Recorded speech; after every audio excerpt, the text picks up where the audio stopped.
Toyota Corolla Cross Hybrid, installed Optimus brand Android head unit. So meron siyang stock 360 camera. So dito yung posisyon ng side camera niya, yung stock. So nagbutas tayo ng panibago.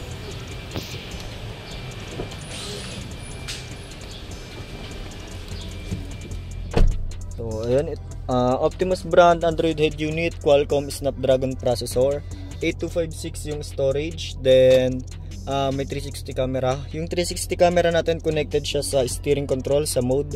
Pag pinindot mo si mode, lalabas si 360 camera. Pag pinindot mo si mode, babalik siya sa kung anong default tayo bago pumunta sa 360. Then Google Assistant or online voice command, connected siya sa steering control sa voice. Ayan. So ayan, pa-function siya. Then test natin yung ibang function ng steering controls. So check natin sa radio. Ayan. Volume control working. Track control. Next. Previous. So ayan. Then yung ating 360 camera, meron siyang auto trigger within 20 kph below. Pag ang takbo mo ay 20 kph below, pag nag signal light ka, halimbawa left signal light, ayan, may trigger siya, right signal light. Pag nag hazard ka naman, both side din lalabas. Then priority ng trigger yung reverse. So accurate din yung ating linya. Ayan. Then yung ating Android head unit, meron siyang split screen kung gusto natin mag-open ng dalawang application ng sabay. Ayan, halimbawa gusto ko i-open si YouTube and si Google Maps. Try natin. Ayan.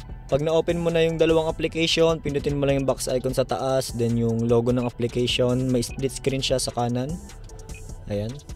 So pwede na akong mag-YouTube habang nagna-navigation, no? Ayan. Try din natin yung function ng ating online voice command. Pwede natin siya gamitin sa mga online application basta under ni Google application, no? Try natin siya sa YouTube. Play James Blunt on YouTube. Siya na yung kukuha ng playlist ni James Blunt through YouTube. Okay, playing James So Blunt ayan. on YouTube. Ayan, James Blunt. Ayan, accurate siya.